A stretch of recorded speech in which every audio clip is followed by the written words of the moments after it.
Side खबरों के लिए सब्सक्राइब करें फ्लेम मीडिया और उसके बाद बेल आइकन को प्रेस करें ताकि सबसे पहले आपको मिले एक्सक्लूसिव खबरें।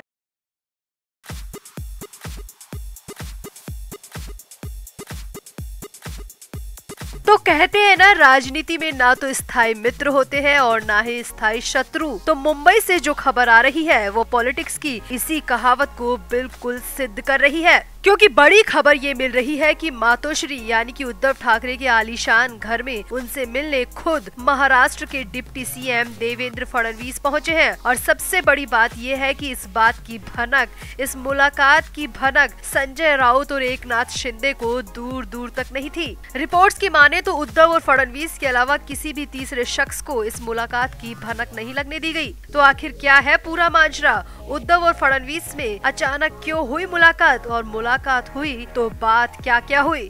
और सबसे बड़ी बात यह है कि आखिर इतने सीक्रेट तरीके से मीटिंग करने की जरूरत क्यों आन पड़ी? तो आपको बताते हैं सब। आप भी वीडियो को शेयर करें और अपनी राय कमेंट बॉक्स में जरूर दें। तो आगे बढ़ने से पहले आपको बता दें कि हमारे व्लॉग चैनल नीतू की पलटन का लेटेस्ट व्लॉग रिलीज हो चुका है, जिसका लिंक डिस्क्रिप्शन में है। आप भी जल्दी से व्लॉग देखें, लाइक, शेयर और सब्सक्राइब भी करें।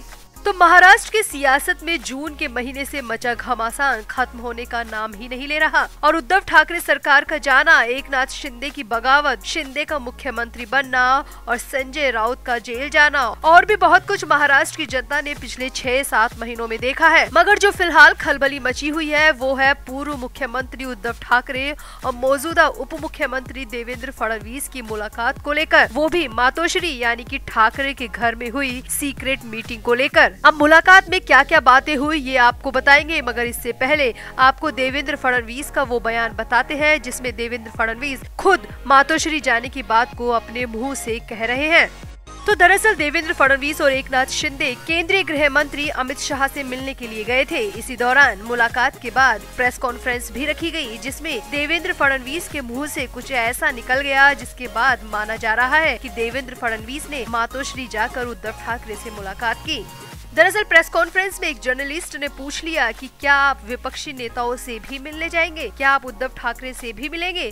तो इस पर फडणवीस तपाक से बोल पड़े कि अभी 3 दिन पहले ही तो मैं मातोश्री गया था। अब इतनी लाइन बोलते ही फडणवीस सकपक आ गए, क्योंकि जिसे सबसे छिपाना चाह रहे थे वो अचानक से मुंह से निकल गया था। हालांकि बाद में बात को संभालते हुए देवेंद्र फडणवीस ने बेहद चालाकी से कहा कि उद्धव ठाकरे के साथ मेरा किसी भी तरह का कोई बैर नहीं है, मैं तो हमेशा उनसे मिलना चाहता हूँ, राय मशवरा लेना चाहता हूँ, सरकार के फैसलों में उनके अनुभव को काम में लेना चाहता हूँ। मगर उद्धव ठाकरे तो मुझसे बेवजह नाराज हैं। उन्होंने खुद ने ही मेरे लिए मातोश्री के दरवाजे बंद कर दिए हैं। मैं तो मातोश्री के सामने से कई बार गुजरता हूँ, मगर मेरे लिए वहाँ के दरवाजे खुद उद्धव ठाकरे ने बंद किए हैं। और अभी परसों भी मैं मातोश्री के सामने से निकला था। तो कुछ इस तरह फडणवीस ने अपनी बात को संभालने की कोशिश की, मगर मीडिया कर्मियों के सामने फडणवीस की ये चालाकी चल नहीं पाई, क्योंकि पत्रकार तो बाल की भी खाल निकालने के लिए जाने चाहते हैं। तो प्रेस कॉन्फ्रेंस में से मौजूद कुछ पत्रकारों ने जब इस बात की रिसर्च की तो सामने आया कि सच में देवेंद्र फडणवीस उद्धव ठाकरे से मिलने मातोश्री गए थे और करीब 45 मिनट तक वो मातोश्री में रुके थे। अलग अलग मीडिया संस्थान से आ रही रिपोर्ट के मुताबिक ये मुलाकात सोमवार यानी कि 23 जनवरी को रात के करीब 9:30 बजे हुई थी और 10:15 बजे तक ये मीटिंग चली थी। रिपोर्ट्स की माने तो इस मीटिंग की भनक किसी को भी नहीं थी, न ही एकनाथ शिंदे को और न ही उद्धव ठाकरे के सबसे खास, सबसे अजीज संजय राउत को। इस मीटिंग को पूरी तरह से सीक्रेट तरीके से रखा गया था। हालांकि दोनों में क्या बातें हुई, दोनों नेताओं में क्या बातें हुई, ये इनपुट अभी तक नहीं मिल पाया है, मगर रिपोर्ट्स की माने तो मीटिंग की बात 100% पक्की बताई जा रही है। अब भले ही डिप्टी सीएम कहे कि उनके लिए मातोश्री के दरवाजे बंद है, मगर सच तो कुछ और ही निकल कर सामने आ रहा है। तो इस सच के बाहर आने के बाद एक बार फिर से महाराष्ट्र की सियासत में गर्मागर्मी हो गई है और पक्ष और विपक्ष के नेताओं के अलग अलग तरह के बयान भी सामने आ रहे हैं। हालांकि आधिकारिक तौर पर ना तो देवेंद्र फडणवीस और न ही उद्धव ठाकरे ने इस मुलाकात पर कुछ कहा है, मगर पत्रकारों के सोर्सेज से जो रिपोर्ट आ रही है वो यही है कि 23 जनवरी को दोनों नेताओं के बीच 45 मिनट की मुलाकात हुई थी। तो आखिर क्यों हुई इतनी गोपनीय मीटिंग? उद्धव ठाकरे और देवेंद्र फडणवीस के बीच कौन सी खिचड़ी पक रही है जिसकी भनक संजय राउत तक को नहीं लगने दी गई? तो आप भी सीक्रेट मीटिंग पर अपनी राय कमेंट बॉक्स में जरूर दें और वीडियो को भी शेयर करें। तो आगे बढ़ने से पहले आपको बता दें कि हमारे व्लॉग चैनल नीतू की पलटन का लेटेस्ट व्लॉग रिलीज हो चुका है, जिसका लिंक डिस्क्रिप्शन में है। आप भी जल्दी से व्लॉग देखें, लाइक, शेयर और सब्सक्राइब भी करें।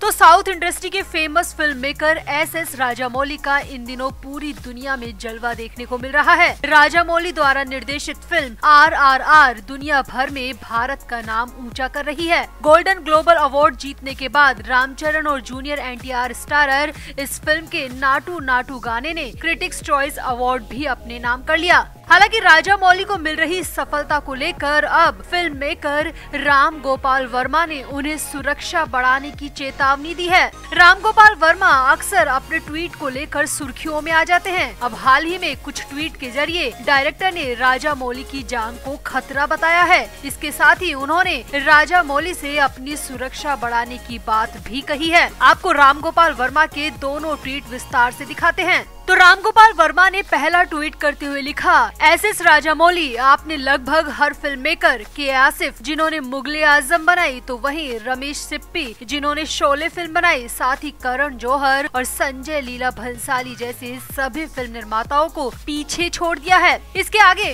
राम गोपाल वर्मा ने दूसरे ट्वीट में लिखा, एस राजामौली सर, आप कृपया अपनी सिक्योरिटी बढ़ा लीजिए, क्योंकि बॉलीवुड के फिल्म मेकर्स की एक गैंग है जो आपकी सफलता से पूरी तरह जल भुन रही है।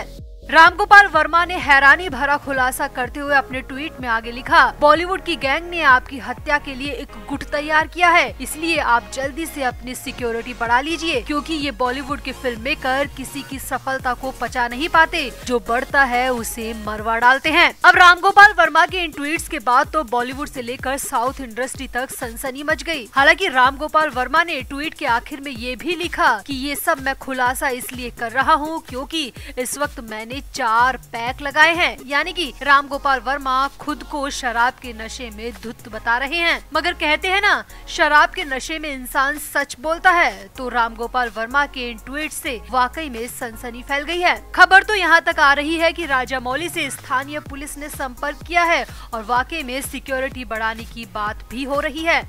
राम गोपाल वर्मा के ट्वीट से साफ है कि जो बढ़ता है उसे मरवा दिया जाता है। यानी कि दिव्या भारती और सुशांत सिंह राजपूत समेत ऐसी मिस्टीरियस मौत की बात कर रहे हैं, क्योंकि ये सभी अपार सफलता के बाद अचानक से दुनिया को छोड़कर चले गए और इनकी मौत रहस्यमयी रह गई, जिसमें सुशांत की मौत पर तो आज तक जांच चल रही है। वैसे राजामौली से बॉलीवुड के फिल्म मेकर वाकई में जले भुने बैठे हैं, क्योंकि जहां पिछले 2.5-3 साल में बॉलीवुड पूरी तरह बर्बाद हो चुका है, वहीं अकेले एस राजामौली ने पूरे साउथ सिनेमा को चमका के रखा है। जलने वाली बात तो है ही, क्योंकि एस राजामौली को मिडास टच वाला डायरेक्टर कहा जाता है। यानी कि जिस भी फिल्म पर वो हाथ लगा दे वो फिल्म सुपर डुपर हिट हो जाती है। पिछले 12 साल में 12 हिट फिल्में और अब हॉलीवुड में रिकॉर्ड तोड़ जीत। एस राजामौली की प्रसिद्धि किसी इंटरनेशनल डायरेक्टर से बिल्कुल भी कम नहीं है और इसमें कोई दो राय नहीं है कि शराब के नशे में धुत राम गोपाल वर्मा की बात में सच्चाई भी हो, क्योंकि पूरी दुनिया देख चुकी है कि बॉलीवुड में कैसे बढ़ते हुए सितारे अचानक से मौत की नींद सो जाते हैं। सुशांत सिंह राजपूत की मौत एक ऐसी ही पहेली है। छिछोरे और धोनी जैसी शानदार फिल्म देने वाले सुशांत की मौत को लेकर बॉलीवुड के कई लोगों पर आरोप लग चुके हैं और अब तो राम गोपाल वर्मा ने लिखित में सोशल मीडिया पर ट्विटर पर कह दिया कि बॉलीवुड के फिल्म मेकर राजामौली की हत्या की प्लानिंग करवा रहे हैं। तो क्या वाकई में राम गोपाल वर्मा के ट्वीट्स में रत्ती भर भी सच्चाई हो सकती है? और अगर सच्चाई है तो राजामौली की सिक्योरिटी बढ़ाने की जरूरत है, क्योंकि इन बॉलीवुड के गैंगबाजों पर भरोसा नहीं किया जा सकता। ये पूरी तरह आस्तीन के सांप हैं। तो आपको क्या लगता है, क्या सच में राजामौली की जान को खतरा हो सकता है? बॉलीवुड के बड़े बड़े नाम राजामौली को साजिश के तहत मरवा सकते हैं। राम गोपाल वर्मा के इन ट्वीट्स पर आपका क्या कहना है? आप भी अपनी राय कमेंट बॉक्स में जरूर दें और वीडियो को भी शेयर करें।